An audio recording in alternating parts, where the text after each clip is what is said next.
Rajamouli Mahesh Babu combination లో రూపొందుతున్న వారణాసిపై భారీ అంచనాలు నెలకొన్నాయి. రాజమౌళి తన సినిమాలో పాత్రలకు జీవం పోసే విధానం ప్రత్యేకంగా ఉంటుంది. ప్రతి క్యారెక్టర్ ఎంతో ఇంటెన్సిటీతో సపరేట్ గా ఒక సంకల్పం ఉండేలా పవర్ఫుల్ గా క్రియేట్ చేస్తాడు. అలాంటి రాజమౌళి తెరకెక్కిస్తున్న సినిమా కావడంతో వారణాసిలో ఎవరెవరు ఏ క్యారెక్టర్ లో కనిపిస్తారు, దీనిపై సోషల్ మీడియా చాలానే చర్చలు జరుగుతూనే ఉన్నాయి. వారణాసి సినిమాలో మహేష్ బాబు రాముడిగా కనిపిస్తాడు అని రాజమౌళి ఇప్పటికే క్లారిటీ ఇచ్చారు.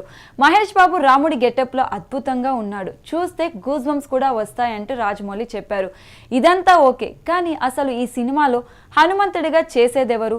అంత బలమైన క్యారెక్టర్ని అంతే అద్భుతంగా క్యారీ చేసే హీరో ఎవరు? ఇప్పుడు అది అందరి మైండ్లో ఉండే క్వశ్చన్ తిరుగుతుంది. ఈ కథలో హనుమంతుడు చాలా ఇంపార్టెంట్ క్యారెక్టర్గా ఉండబోతున్నాడు. హనుమంతుడి పాత్రకు శక్తి, ఆత్మవిశ్వాసం, గంభీరత్వం అన్నీ కావాలి. అయితే హనుమంతుడిగా ఒక స్టార్ హీరో నటిస్తాడని ఇండస్ట్రీలో టాక్ నడుస్తుంది. ఇంతకీ ఆ హీరో ఎవరో కాదు, తెలుగు ఆడియన్స్కి పరిచయం అక్కర్లేని actor, Kannada star hero Kichcha Sudeep. గతంలో రాజమౌళి తీసిన ఈగ సినిమాలో సుదీప్ విలన్గా చేసి తెలుగు ఆడియన్స్కి బాగా కనెక్ట్ అయ్యాడు. అలాగే బాహుబలి సినిమాలోనూ గెస్ట్ రోల్లో కనిపించాడు. ఇక ఇప్పుడు వారణాసి సినిమాలో హనుమంతుడిగా సుదీప్ కనిపిస్తాడని తెలుస్తోంది. ప్రస్తుతం ఆయన నటనతో పాటు బిగ్ బాస్ కన్నడ హోస్ట్గా కూడా విపరీతమైన ఫాలోయింగ్ ఎంజాయ్ చేస్తున్నారు.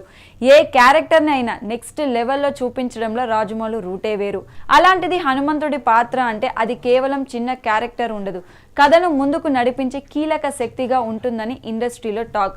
అందుకే సుదీప్కి తెలుగు కన్నడలో ఉన్న క్రేజ్ కారణంగా ఆయన్ని ఎంపిక చేశారంటూ టాక్ వినిపిస్తుంది. సినిమాపై ఇప్పటికే హైప్ ఉన్న సమయంలో సుదీప్ ఎంట్రీ టాక్ మరింత జోష్ పెంచింది. ఈ వార్తలో నిజం ఎంత అన్నది తెలియాల్సి ఉంది.